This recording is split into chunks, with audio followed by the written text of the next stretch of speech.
What's up, everybody, man? It's your boy, Mr. Duga, coming at y'all with another video, man. And today, man, I'm going to talk about, like, a few of the early games yesterday, man.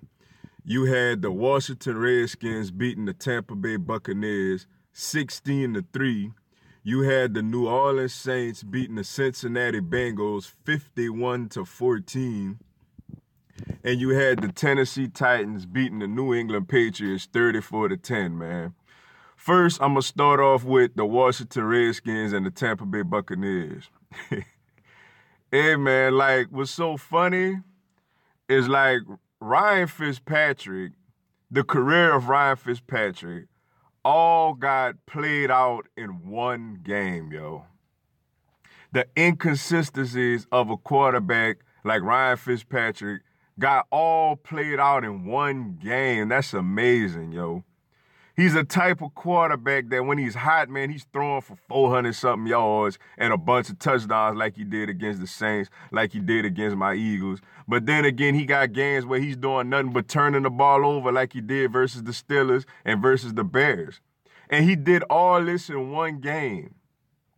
The Tampa Bay Buccaneers had over 500 yards of offense and ended up with 3 points. How does that happen?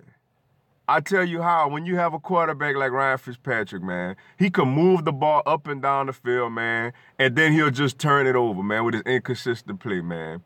The Washington Redskins didn't do much offensively, you know what I'm saying? They really haven't done much offensively this year. You know, Redskins fans, you know I cannot stand y'all. But shout out to y'all, man. Y'all got a 2-game lead in the NFC East right now, man. I mean, I got to give credit where credit due. Y'all find ways to win these ugly, low-scoring, slugfest type of games, man. Usually it's with great defense, but the defense ain't even played great yesterday. They just came up with timely turnovers in critical positions to end up getting the win, man. And yeah, the Redskins improved to 6-3, 2-game lead in my NFC East, man. And speaking of 500 yards, the New Orleans Saints beat the Cincinnati Bengals 51-14, man. And we got to go play them in New Orleans next week. And I'm actually considering going to that game. My goodness, man. This team just lost their number 2 wide receiver, man, who was a former Pro Bowl receiver, who everybody was curious to see how he would look with Drew Brees and Sean Payton and Dez Bryant. And they basically showed yesterday, like, they don't really even need him like that. When you got Michael Thomas and Alvin Kamara and Mark Ingram, man, like, you would think that they short on offensive weapons, but this team, the top players that they have are dominating the opposition every single week, man. Michael Thomas right now is the best receiver in football this season, yo. Alvin Kamara is one of the top running backs in the league. Mark Ingram isn't no chopped liver, and he's like the forgotten guy in this offense. You know what I'm saying? And you throw in timely catches by other players like Benjamin Watson and Taquan Smith and all those guys, man. Like, and you got a first ballot Hall of Famer, the man who got the most passing yards in the history of the NFL, Drew Brees, out there orchestrating the whole thing, and an aggressive play caller like Sean Payton. This is what you get. This is what you get. You get 50 burgers put up. You know what I'm saying? You get 40 points put up. You get 500 plus yards put up, man. The Cincinnati Bengals was not a bad defensive team, man.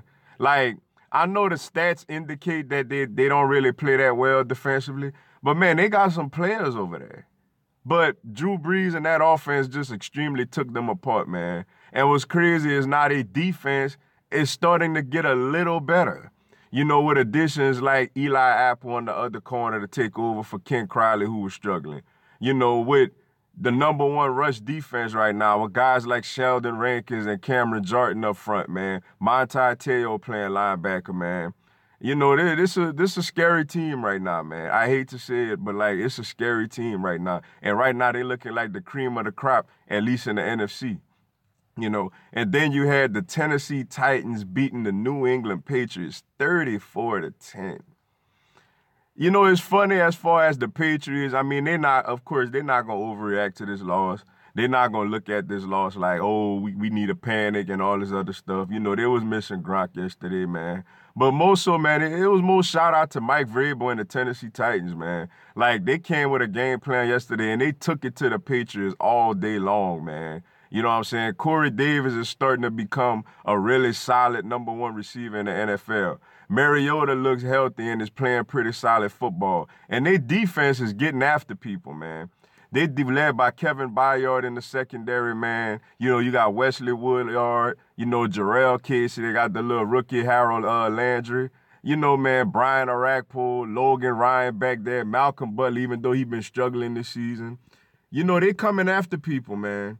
And, you know, they're not quite dead in that AFC South yet. You know, everybody, you know, pretty much want to anoint the Texans as the winner of the division. But, man, the Titans, not only the Titans right there again behind them, but the Titans also, like, beat them already this year at home. You know what I'm saying? So, yeah, man, shout out to the Mike Vrabel and the Titans, man. It looked like Mike Vrabel and Mike Patricia look like when Belichick go up against his former players or assistants, they're ready to take it to him. You know, and then you had Dion Lewis post-game say, you know, when you go cheap, you get your ass kicked, man. Referring to the Patriots not giving them a contract. Now, credit to the Patriots. I mean, they always was like that, and they always end up there, basically in the AFC Championship worst-case scenario. But I feel with Dion Lewis coming from, man, you feel slighted, and y'all went out there, kicked their ass, him, you know, Malcolm Butler, Logan Ryan, you know, all these Patriots went out there, and they went there and they kicked the former Patriots kicked the Patriots' ass yesterday, man. But with that being said, man, that's all I got for y'all today, man. I appreciate y'all checking out the video. Go and give me a subscribe. I'm going to have NFL content throughout the season. Y'all have a blessed one. Fly, Eagles, fly.